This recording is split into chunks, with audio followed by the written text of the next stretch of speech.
దేశవ్యాప్తంగా సంచలనం సృష్టించిన ఓబుళాపురం గనుల కేసులో నేడు తీర్పు వెలువడనుంది. సుమారు 13 ఏళ్ల పాటు సాగిన విచారణ ప్రక్రియ ముగియడంతో నేడు తుది తీర్పు ఇవ్వనున్నట్లు సిబిఐ ప్రత్యేక న్యాయస్థానం మార్చి 28న ప్రకటించింది.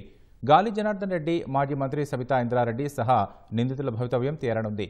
న్యాయస్థానం 219 మంది సాక్షులను విచారణ జరిపి 3337 డాక్యుమెంట్లను పరిగణలోకి తీసుకుంది.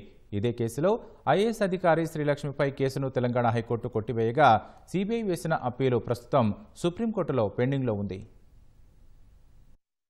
ఓబుళాపురం గనుల కేసులో ఏళ్ల తరబడి సాగిన విచారణ ప్రక్రియ సుప్రీంకోర్టు చొరవతో ఎట్టకేలకు ఈ ఏడాది మార్చి 28న ముగిసింది. అనంతపురం జిల్లాలోని ఓబుళాపురం, అంతరంగమ ప్రాంతాల్లో ఓఎంసీకి గనుల లీజుల కేటాయింపు, ఇనుప ఖనిజం తవ్వకాలు, రవాణా, అమ్మకాల్లో అక్రమాలు జరిగాయని ఈ కేసులో అభియోగం. కర్ణాటక మాజీ మంత్రి గాలి జనార్దన్ రెడ్డి, ఆయన బంధువు బివి శ్రీనివాస్ రెడ్డి, గనుల శాఖ అప్పటి director V D Rajagopal, Obulapuram mining company private limited, గనుల శాఖ అనంతపురం జిల్లా అప్పటి assistant director R Lingareddy, IAS అధికారి వై శ్రీలక్ష్మి, గాలి జనార్దన్ రెడ్డి పిఏ అలీఖాన్ లీజుల కేటాయింపు సమయంలో గనుల శాఖ మంత్రిగా ఉన్న ప్రస్తుత తెలంగాణ ఎమ్మెల్యే సబితా ఇంద్రారెడ్డి, విశ్రాంత ఐఏఎస్ అధికారి కృపానందం ఈ కేసులో నిందితులు.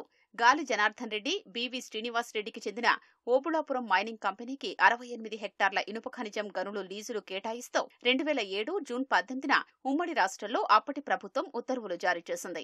అయితే ఇనుప ఖనిజం తవ్వకాలు, రవాణా, అమ్మకాల్లో అక్రమాలు జరిగాయన్న ఆరోపణలపై 2009 డిసెంబర్ 7న ఐపీసీ, అవినీతి నిరోధక చట్టం, అటవీ, గనులు, ఖనిజాల చట్టాల కింద సిబిఐ కేసు నమోదు చేసింది. లీజుల కేటాయింపులో గాలి జనార్దన్ రెడ్డి, బివి శ్రీనివాస్ రెడ్డికి అప్పుడు గనుల శాఖ మంత్రిగా ఉన్న సబితా ఇంద్రారెడ్డి, పరిశ్రమల శాఖ కార్యదర్శులుగా చేసిన కృపానందం, శ్రీలక్ష్మి, డైరెక్టర్ రాజగోపాల్, లింగారెడ్డి సహకరించినట్లు సిబిఐ వెల్లడించింది.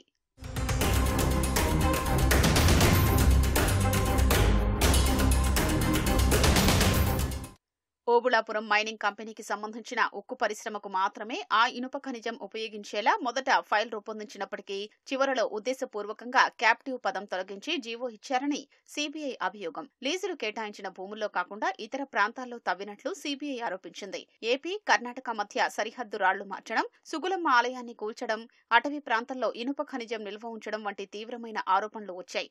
ఇనుప ఖనిజాన్ని అక్రమంగా విదేశాలకు తరలించి కోట్ల రూపాయలు కూడబెట్టుకున్నట్లు ఆరోపించింది. ఈ కేసులో గాలి జనార్దన్ రెడ్డి, బివి శ్రీనివాస్ రెడ్డి, శ్రీలక్ష్మి, రాజగోపాల్, అలీఖాన్ ను సిబిఐ అరెస్టు చేసింది. సుమారు 2 ఏళ్ల దర్యాప్తు తరువాత 2011 డిసెంబర్లో సిబిఐ మొదటి ఛార్జిషీట్ దాఖలు చేసింది. ఆ తర్వాత 2012 మార్చిలో శ్రీలక్ష్మిపై, 2013లో అలీఖాన్పై అనుబంధ ఛార్జిషీట్లు దాఖలు చేసింది.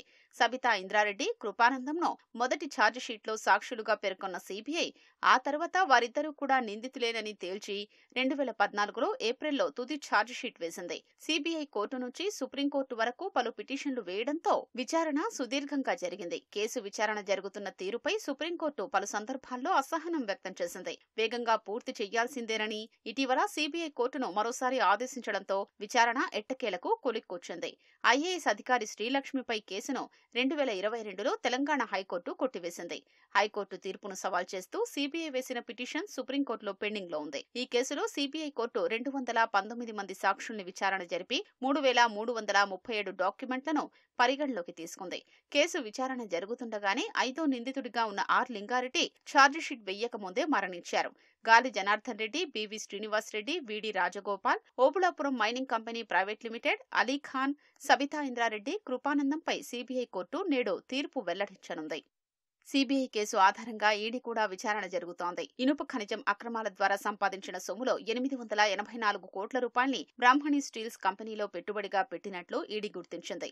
ఈడీ ఛార్జిషీట్పై విచారణ పెండింగ్ లో ఉంది. మరోవైపు ఇదే కేసులో గాలి జనార్దన్ రెడ్డి బెయిల్ కోసం సిబిఐ కోర్టు అప్పటి జడ్జి పట్టాభికి లంచమిచ్చారన్న మరో కేసుపైన ఏసీబీ కోర్టులో విచారణ జరుగుతోంది.